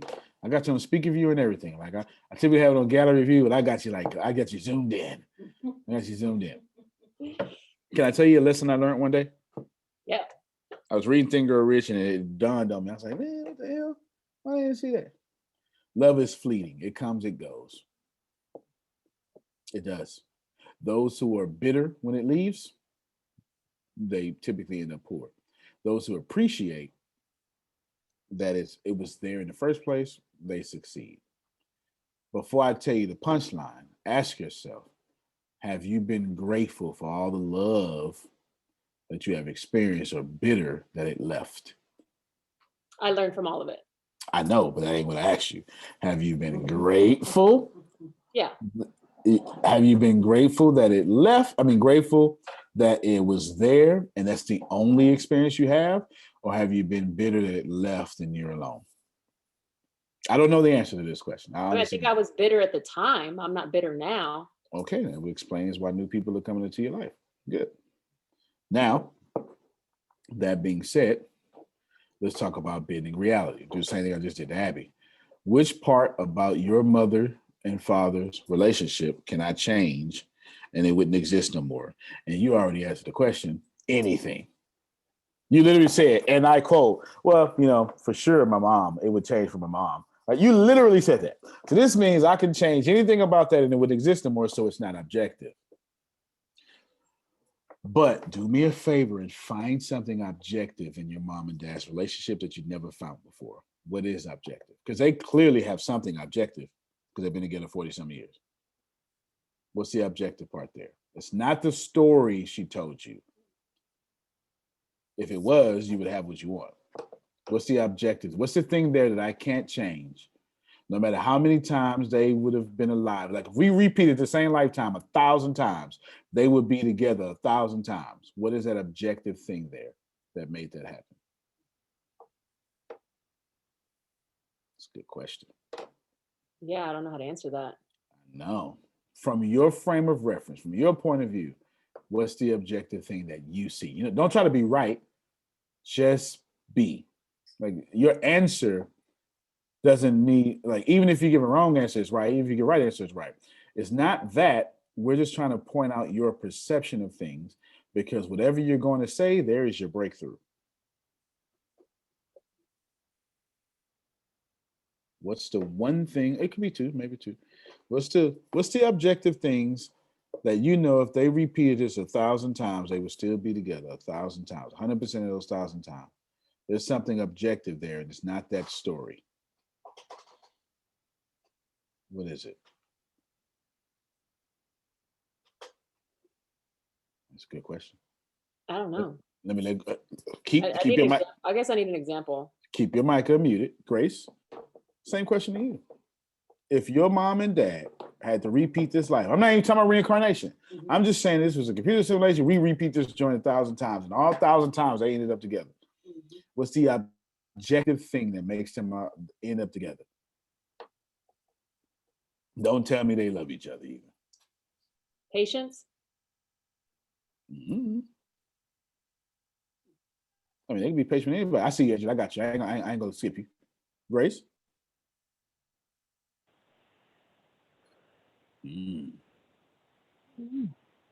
Interesting. Both of y'all are single and both of y'all don't have answers. Interesting. Adrian, come on in here. Let me see what you got. Well, Monica laugh. She's so silly. Go ahead. My parents just celebrated their 50th this last year. So what I would say. Now that's weird. Hold on. Because you got parental issues. And yet your mama got 50 years of happiness. Now you got to have some identity crisis with this here. That has to be. It's major. Okay. All right. And it's a major dynamic. That's why I said if it all come together, the world will definitely be like, oh. But I would think if you could ask my parents, they would have to say family. The whole family, like the whole just orientation of family and why we do what we do. Like my parents made sure that both sides of the family became one family. So I don't have like aunts on my mom's side and aunts, you know. So I would say that they that were makes sense. family, like the heritage, the lineage. That's actually a pretty good answer because you take family into nurturing or something like that, right? Or community, and now these things become objective human being answers. So let's stick with that for right now because that's pretty good. And let's go to Felicia. So I'm on the outside looking in, right? And I'm very analytical. So Cool. I'm glad you said that there's no right or wrong answer, but There is not. Give us the answer, Felicia. I got it.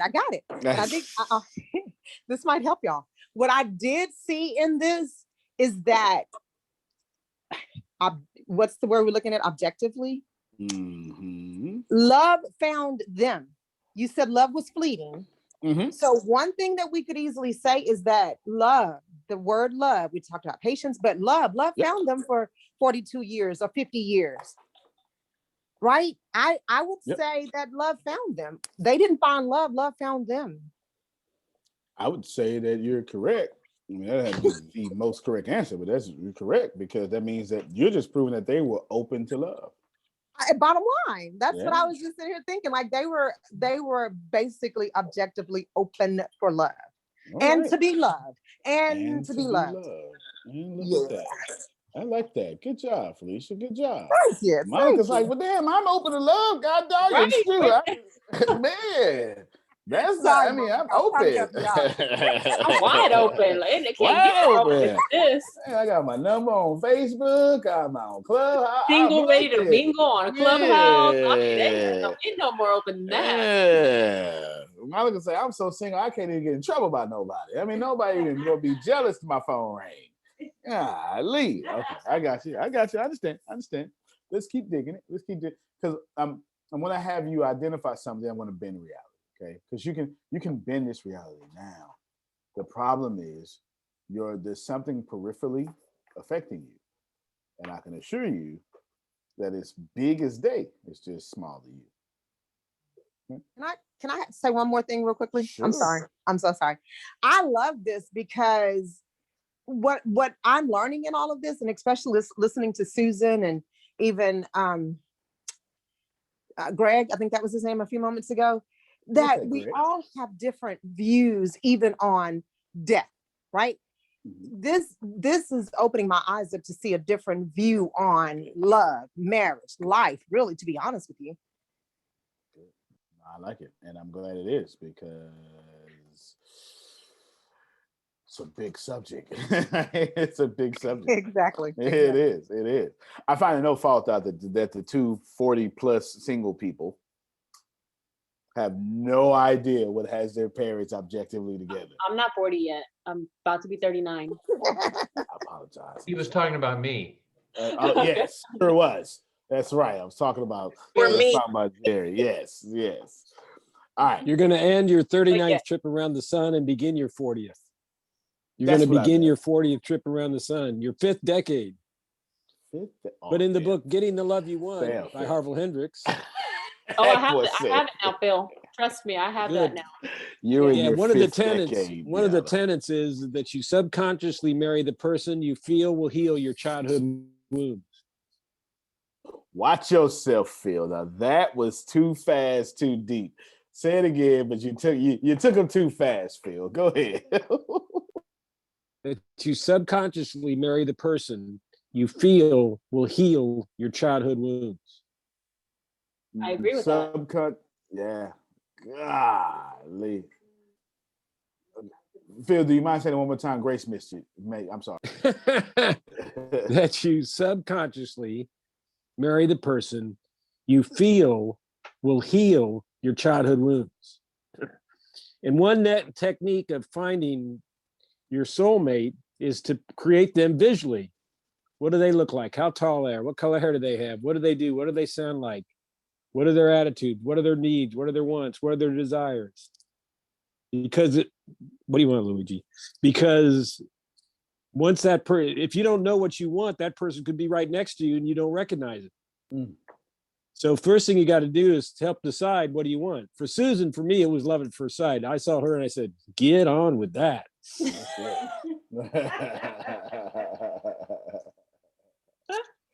Susan, he's got some points. He just registered 100 points. 100 points. 100 points. Now, Monica, let's chase that rabbit trail. Are you looking for something you missed as a child? I don't know, because my childhood, or what I was told, my childhood's trauma is actually similar to Phil's as far as the adoption, the being born, being in Catholic charities for a month before my adopted parents got me. So the possible neglect for that 30 days, but I actually healed from that. I went to a Reiki healer for about a year in Austin several years ago. Good. So I feel good. I don't feel like I have that anymore. I don't think you do. And outside of that, that was really my only childhood trauma. I didn't really have anything other than that. So why you don't have nobody? Baby. Huh? So why you don't have anybody? I don't know. That's what a great answer. question. What a great answer. I have very high expectations because, like you said, I do look for someone. Like, I don't look for something for just for now. It's like, I look for someone, if I could see myself with them for the rest of my life, then I'm like, okay, at this point in my life. Before I wasn't like that, which is why I've learned. Okay, I'm gonna tell you a story after Phil goes. Go ahead, Phil. No, that's okay.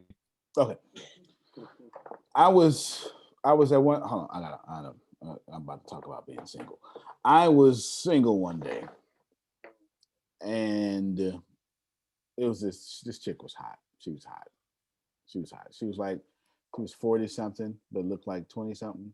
You know, one of them kind of hot. See what I'm talking about? You know what I'm talking about? Yeah, Yep. yeah. She had these long legs, and it was pretty nice. It was pretty nice. And it was just awesome. It lasted 6 hours. 6 hours. It did. Because this is the first thing she said. Let me tell you what she said. She said, well, I'm not looking. Oh, you're bragging now for 6 hours. Yeah. Look, the first thing she said to me, Monica, was she established authority immediately. She said, well, listen, tell me what your intentions are, because I'm looking to get married. Strike number one. Okay. Strike number one. It was a massive strike. It was. Not that marriage was a problem. Let me just keep going. Then she said, because I don't do casual relationships or casual sex. Strike number two. Strike number two is super strike. Super strike. Super strike. I'm telling you, right? So I'm telling you, super strike. And then she hit me with the triple whammy. She said, because my time is precious. All right. All three push me away as fast as possible. I have no problem that this lady was trying to get married. There's no problem with that. Nor do I have a problem that she doesn't have casual sex. I don't want you to have casual sex. I mean, I want you to have sex with me, but I don't want you to have casual sex, right? I mean, you know what I'm saying, right? And I've got no problem that, I forget the third thing I said, but it's real, whatever it is. My time is precious. Like, mine's not. Here's the problem. The moment she existed in my reality, she tried to tell me what my reality was going to be. That was the strikes. Monica, are you doing that? And don't tell me you're not, because you've said it about 3 or 4 times in this conversation. The last time you just said, I got high standards. And no one has high standards and don't push those. No, I would never do that. I'm a Pisces. I'm laid back. I don't come out with that stuff like that. No, never. Fair enough. Let me say it a different way. No. No one has high standards and don't reinforce those high standards. How about that? A fence reinforces a boundary, but it doesn't push it. Still a fence. Run it back, run it back, run it back. What you say? A fence reinforces a boundary, but it doesn't push it. The fence don't move, but the fence clearly says what we not gonna do. Okay. Monica, do you have fences? Probably. Okay. The good thing is you're not a relationship trial here. Let's bend your reality. Okay? Let's bend your reality. Is that fair? Yes. I now have enough information to bend your reality. What if, so basically everything Monica has said, I have poked a hole in. Is that fair? And Monica, has everything you said worked out for you? The answer is no. Not in the past, no. So it's time to bend that. No. Why do you and Deanna do that? No, not in the past is not an answer. Has it worked out for you? Thank you so much. Thank you so much. Okay. That means you're holding on to a method that no longer works. And at this point, you have cognitive dissonance pain because you realize what doesn't work doesn't serve you now. And that's what's bothering you. Even if you realize it subconsciously, what you're doing doesn't work and it's eating at you. You get what I'm saying? That's called cognitive dissonance. You got two neurons holding, one neuron holding two competing different ideas. And that's causing the frustration and the pain. So that means Monica's holding on to both the solution and the problem at the same time. It's just science. So we don't get to disagree with science. She knows what is right and she knows what is wrong, but she's not admitting it to herself. Now, we don't need you to admit nothing right here, Monica. What we need you to do is just accept. We just did this with you. You just need to accept that maybe labor isn't labor. That was for Deanna. Don't worry about it. You just need to accept that maybe what you know isn't the right way. Don't change. Bend. Trees don't change. In order for trees to survive a hurricane, they don't change. They bend. The trees don't become cinder blocks so it could, survive. And then as soon as the storm is over, it turns back to a palm tree. No, it's just bends. Don't break, bend. So let's see if we can bend you real quick. Monica, can you find the love of your life tomorrow? She's going to say yes. Right? Okay, outstanding. Is the love of your life in your zip code right now? I would. I'd hope so. Okay. All right. Okay. Did I see what just happened? You so got set up just now. Monica believes she can find the love of her life tomorrow. She just doesn't believe they're in her area or her sphere of influence. No, well, I just don't leave my house. So, How you know it's not going to be a pizza delivery driver or some acts? How you know they're just not going to knock on your door or something? There's just infinite possibilities. But it's good you don't leave your house. Let me tell you something. Me and Susan are proud you're not leaving your house during the pandemic, okay? We are proud because me and Susan were making oil candles and Clorox. We were doing everything when this first started, okay? We were at the same time. So we're proud you're not leaving your house. Here's the deal. You don't have a problem with love. You don't have a low level of awareness. We've discussed this out. You don't have any bitterness in your heart. What you have is self-sabotage. You don't think it's available in your near vicinity. That's obvious from our conversation. I actually tested you and set you up and you failed. You did. You failed. You failed terribly. She thought she can get love in 24 hours. She just wouldn't think it was going to knock on your door. So let's bend reality. How about you have love knock on your door? Now, only thing I'm going to ask you to do is don't take the word knock or the words knock and door so literally. It's the only things I ask you to do. But how about we have love come find you? I promise you, if you just change how I'm assuming. Listen, I'm going to take a major chance here, but I believe I'm correct. Is this fair? I'm going to take a major chance here. In the story that your mom told you about her first love, you hold that dear. Please don't do me a favor. Don't play the word game with me, okay? You hold that blank to your heart, whatever blank means. All right, dear, sincere, like something about that is a story that you've made a meaning out of. Is this fair?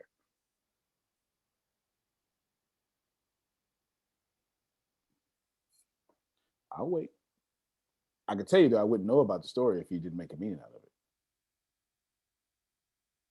What do you mean? What do you mean? Because I don't want to answer that one. Well, let's go with the meaning of this book. We have mean-making machines. Me and Susan witnessed an event at 3 years old, 6 years old, and then we made a meaning out of it, and we had to break that meaning when we were 26.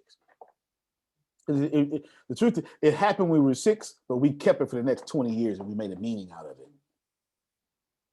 Did you make a meaning out of your mom's story about her first love? No, because she just told me this like this last year. Did you make a meaning out of it? The time doesn't matter. You're in a new level of awareness. According to you, you've been in this new level of awareness a year or something. You said that at the beginning. And you're filtrating love, sending red flags. Well, I guess if I understand your question correctly, the only thing would probably be when she did tell me about it, it wasn't, I don't even know if it was like that she was in love with him per se. I think it was more of a physical attraction thing for her. Okay, let me speed up real quick. I was going to say, hey, Monica, do you have a meaning in your head about love that you have to pursue it or have to be in this perfect whatever? Or the or was going to come next. Do you have to work for love? Is what I was going to ask you. That's why I was asking about your mom. Does love have to be worked? Does dating have to be worked? Does relationships have to be worked? Is there effort in relationships? Now, don't give me the right answer. Give me your answer. Is there I think effort? there's effort and all of that. Yeah. Is that objective? Phil and Susan were love at first sight. Well, Phil was love at first sight. Susan was, I don't know, right? That's true though, right? I'm saying it's work for you, but what if we decided that's no longer objective and you're about to have love at first sight tomorrow? What if we would be right? What if all the ways you understand effort and love aren't working out and we just say love is going to knock on the door tomorrow? Wouldn't that be fun? Yeah, let's do it. All right, right? I mean, you tried everything else. And according to you, you're a Pisces and laid back, so you might as well lay your ass back and let love come to you. You said that, right? Okay. That's right. Right. So you're being Antonio aggressive for love when you should be Monica laid back. I think that's fair. Shouldn't you catch the love of your life with your full personality of laid backness? Yep. Does dating really work out for you? So why keep dating? I think that's fair. Yeah, you're right. Yeah. If dating doesn't work out for her, she's too laid back to be out there dating. It seems to me that Monica puts equally. No. Monica is a natural salesperson. She don't even put effort in that, but she put effort in dating. This is weird. No, I just started. So I didn't put effort into dating before, but I was trying something different out. And then recently I started putting it. This effort thing is new. I was trying something different. So fair enough. You're trying something different. Now we need to try something different from the different we was trying. Now I need to try something different again. No doubt. I tell you what. Bend your reality.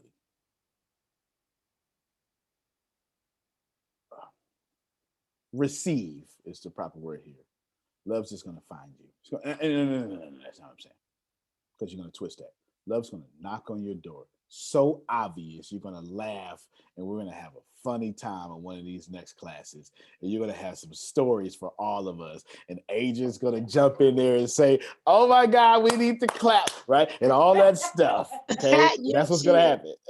Can I say something? Can I say Yes. something? Go ahead, Happy. Monica, I recommend that you read a book called Calling in the One. It's that was the book that I read 5 months before I met my husband. And I live by that book, Calling in the One by Catherine Woodward Thomas. It talks about law of attraction. It talks about faith. It talks about belief. It's a powerful book. And I always recommend it to people who are searching for love. Thank you, Abby. You're welcome. That sounds like a good book. So we got 2 books now, one from Phil, one from Abby. Yeah. Yeah, definitely. Monica, here's what I think from your conversation that we just had. I think you don't care about trying. I think you don't care about rules. And I'm not using like my knowledge of you. I'm using just this conversation. And I think that you can bend reality and just say, you know what? My feet hurt. Love needs to come to me. And just let it come. Yeah. That's what I do. Got me? So do you commit that you're going to take a different approach, and love is guaranteed, it's in your zip code, or it's flying to your zip code or driving or whatever, how it is right now? Yes. It's knocking on my door. Come on, y'all unmute y'all mics to clap for this one. Good stuff. Yeah, you talking about right at my door. Come on, you Good better stuff. order a whole bunch of door dashes. Yeah. You so silly.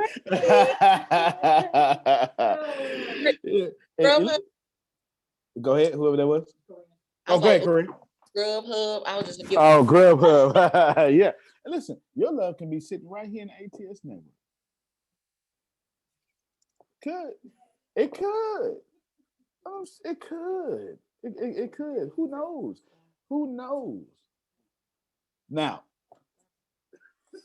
let me tell you what I do. I've taught all y'all how to be reality, but up until this point, it's been clandestine. It's you got to pull it out. So I'm going to explicitly tell y'all about bending reality. You should write this down. You really should write this down. If I had to put it in order, I would put it in this order. Should I want to bend reality? So let me see. Let's say it this way. Should you want to bend reality? Put it that way, Grace. Should you want to bend reality? You must first love you. Most of y'all got that down. Chris said he completely agreed. Most of you got this down. You do. Hate, jealousy, pain, all that's the bad vibration. I love you. That's the easiest part. Well, it's not the easiest part, but that's the easiest part of what I'm going to say. Secondly, you got to not care. We call it bliss. The superpower of being like unconditionally happy. Did y'all know in 2016, Grace, tell them the story that you told Chris. Chris is in here laughing like, man, he really don't give a blank. Tell them the story, Grace. No. Don't leave out no details. Spare none. Yes. In 2016, Antonio decided that he was going to go for his dreams, and he decided not to pay his water bill. See, the water bill was like $800 something. I'm not paying that. I'm going for my dreams. That money is going towards my dreams. So what he did is, when we were at the other office that we have, had like between 20 and 30 water jugs, like the milk jugs, but they water or whatever, and filled them up with water. He and me and Deanna, we helped him fill up all these water jugs, and all of them fit in the back of Deanna's truck. And nothing else could get back there because of the water. And he did this for 8 months. He did it for 8 months. And he didn't care what people thought. No. He told his family, hey, this is what we're doing right now. We got this water here. We're not going without. Y'all good. We can use it to cook. We can use it to bathe. We can use it to flush the toilet. Don't care. So, and whatever, I didn't hear anybody say anything. He may have, but even if he did, he didn't care. He didn't care. People could have been saying anything, but he did it, and look where he is now. Did I miss payroll, Grace? Oh, my bad. No. How did I miss that? That's one of the most important things. No, he didn't miss payroll. We got paid every week, without fail. And this man had no water for 8 months. I remember 2016 was the first time I paid out 6 figures in payroll. 2016. I remember it. Pam Norris, I paid out over 6 figures in payroll and I ain't have on no damn water. I ain't take a shower in 8 months. It was bird baths. You understand? And I didn't give 2 hoots about what they thought. They begged me, Susan, to cut the water on. They begged me. I said, until we produce customers that's going to pay that water bill, I'm not paying it. Did I not say that, Grace? That's what he said. I'm trying to support this second thing, bliss. I was so happy filling up jugs. I walked into the team Ali. I literally had no water, no bath for 8 months and told these people, follow me. Do you know how crazy you gotta be to do that? I didn't care. I did not care about what they thought. To this day, I've never asked them what they thought, and I don't give a damn to know about it anyway. I don't. It's just a cool story to tell now, right? Go ahead, Jerry. Do you still owe that bill? No, I paid it. But when I paid it, they made me reapply. Susan, I had to fill out the whole application all over again. With a deposit. With the deposit, it sure was. They sure did. My point was, I was building this company and I was willing to die for it. And I was so happy to go without water. My boys and my wife at the time ain't had no choice. And I just made them be happy with my happiness. I didn't go without the water by myself. They did too. We got so used to pouring jugs in the toilet. Oh, man. 8 months? Oh, shucks. We was ready. I'm trying to tell you, Monica, everybody, that you got to first love you. After that, you got to be crazy enough. No, excuse me. You got to be happy enough to tell people, I'm going to be a millionaire one day with no water. Oh, that was powerful.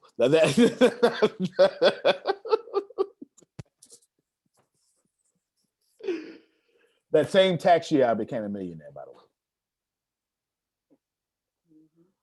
4 months after no water, I became a millionaire. Go ahead, Phil. I've said this before, but there were times when I was rolling pennies to put gas in a car that wasn't even mine to get to a speech to tell people how to be successful. And it was Jerry's car. It was Jerry's car. Yeah, we pulled some of those pennies out from under my seat. Yeah, rolling pennies to put gas in the car to get to a speech that wasn't even mine to tell people how to be successful. Somebody said, didn't you feel like a hypocrite? I said, no, that was cash flow.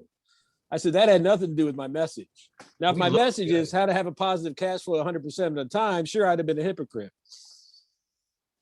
We looked good, though, didn't we? Every girl's crazy about a sharp-dressed man. That's it. All right. Can y'all see that if you're going to be in reality, you got to be at the right vibration of you, whatever that means. But when you love yourself, you're God. Is that fair? Can I say that? Do you mind? Is that too offensive? I don't mean to be offensive. I don't want to lose my audience. But when you love you, you are God. God loves God's self. Jesus said, I have done great works, but you will do even greater. There it is. There it is. And after you, and Monica, you love you. You super love you. Monica ain't got no low self-esteem, y'all. She I don't have that ain't- problem. Yeah, she ain't got ain't nothing low self-esteem about. Monica is like the big sister, or the little sister, the crazy little sister, or the bold big sister. Just depends. Grace be like, tell Antonio. Monica, girl, be quiet. I'm gonna tell him right now, right? Monica don't care. She does do that. Yeah, Monica ain't got no low self-esteem, so she got that down. Monica is also happy enough to not care, except for those god doggone bills, which leads me to number 3. Your reputation needs to go. Now I got to put a little caveat here. When it comes to power, worldly power, you must guard your reputation at all times. When it comes to universal power, your reputation is actually in your way. I got you. Deanna asked me to repeat it. When it comes to worldly power, all right, so let me define this in. I'm going to tell you the first 5 commandments, assuming that we believe in Jewish people in the Torah. This is a Christian thing. This is a Hebrew thing. The first 5 commandments go vertical. Those are about God. Thou shalt not have no other God before me, right? God. The second 5 commandments are lateral to man. So when I tell you that when you want to have lateral power to man, your reputation means everything. Guard it with your life. Everybody got it? But when you want to have God power, your reputation means nothing. Every sacred text says, lose your life and you'll gain it. It's true. Monica, you got to sacrifice your reputation. Not towards man, but towards the inner you. Because you can't vibrate at the vibration of, I need to protect. Because if you need to protect, you aren't God and you can't bend reality. I can't lose this house. You're not God. Because God ain't never said I can't lose this house. It'll be different. This house is now paid, is what God would say. Is that fair? Mhm. Right? Okay, I'm almost done. I'm actually, when I finish these steps, I'm done. Everybody understand that? You cannot Phil said it earlier better than me. Can't be a victim and grateful. If you admit that you're patient, you're also admitting you're tolerating something you don't like. I am not a patient person. I am a person that finds joy in chaos. I'm not patient. To be patient means I'm tolerating. God don't tolerate. Please get to know me. You will see how impatient I am. I am very impatient. As a matter of fact, I want everything now. But my self-esteem is so high, I just expect I already got it now when I don't have it. So I'm never rushing, but I'm always in a rush. I am a walking contradiction. I promise you I am. And that's like really the balance of life, to be honest with you, to be a walking contradiction. Go ahead, Phil. You don't have stress, you give it. Ain't that the truth? You actually, yeah, I've been stressing her all day. All day long, I've been stressing her. Now think about this. 1, love you. 2, no cares. Tough skin, soft heart. 3, all that subjective stuff. What's a reputation? Subjective. You got to free yourself from that reality. Now you think it's 10 steps. 5 steps, 12 steps. There's only one more. Let's rebuild. What's the first one, Grace? You must first love you. Abby, I feel like I feel like your energy is right here now. What's the second one, Grace? You've got to not care. Love you, but don't give a damn. I want y'all to think about every successful person you know.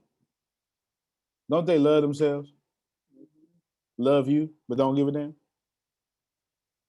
No? Yeah. I feel like, let's bring up Jesus. Oh my God. I love you so much. Zacchaeus, come down. Lady with the adultery, go and sin no more. Pharisees, cast the first stone, because I don't give a damn. Well, sorry. I'm sorry. But cast the first stone. You got to have You're this right, balance. bro. You gotta apologize. We got your You know what I'm back. saying? You got to have this balance because he was supposed to, because he could have. But you got to have this balance between I love me enough. I ain't got no judgment for you, lady. I love me enough that I'm not going to let you down.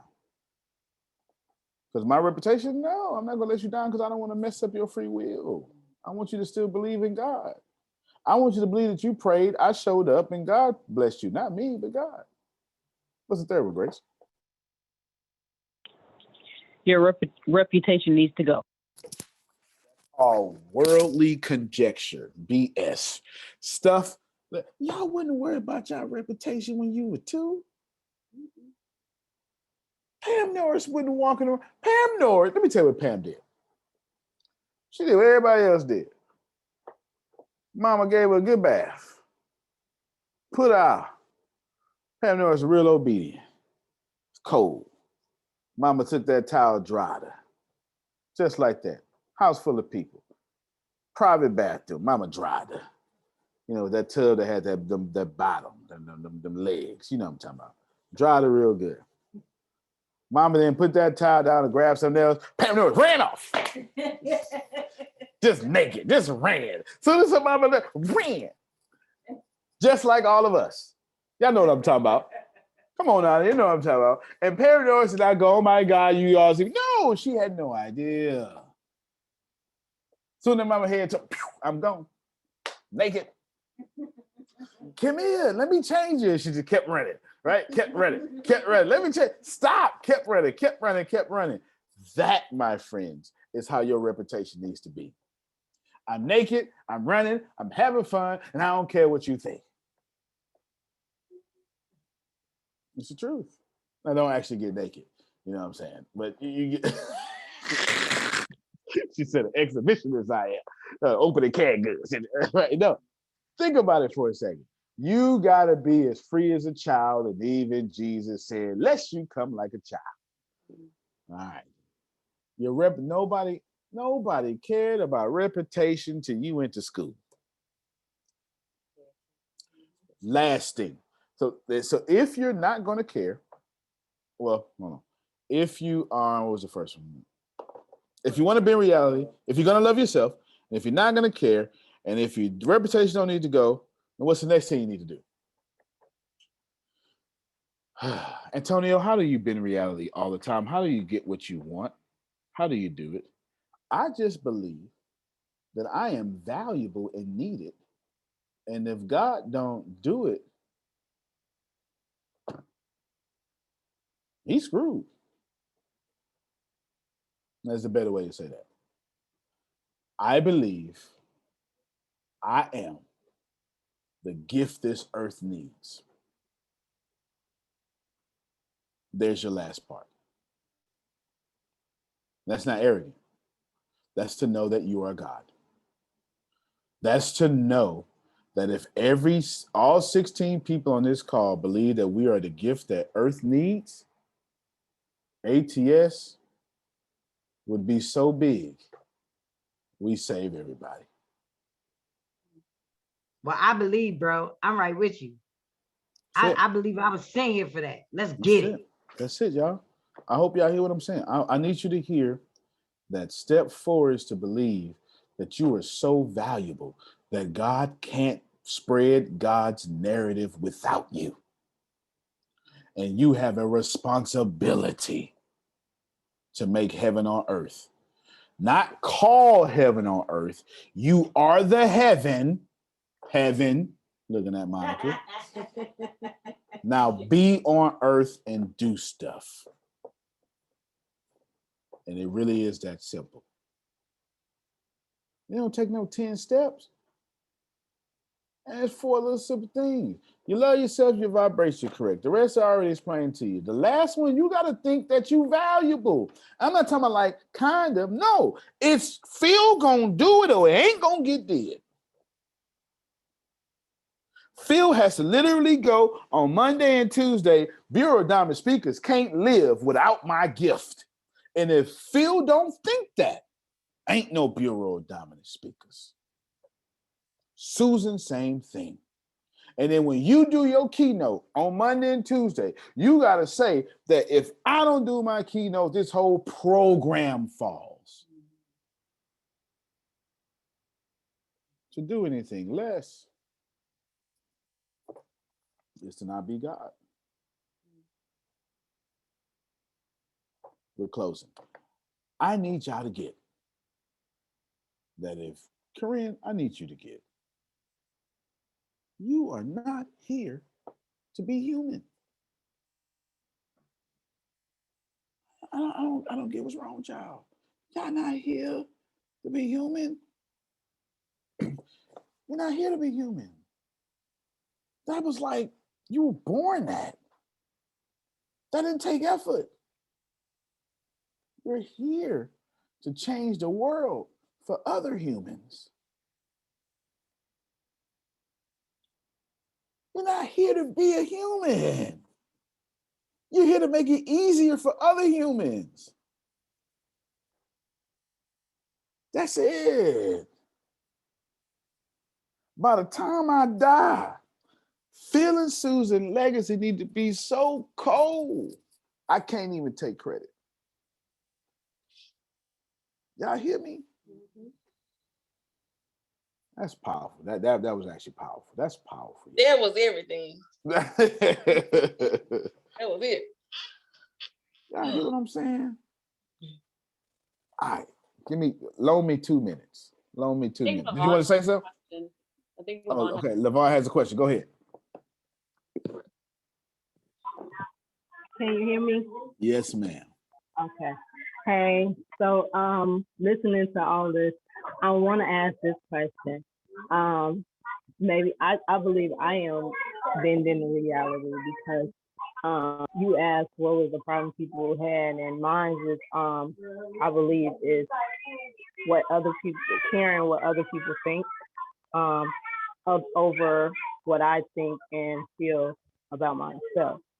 So I'm doing a 30-day challenge to overcome my comfort zone, and I've been doing it for a couple of days, and it's been kind of tough for me because I'm trying not to think of what other people don't think about my videos.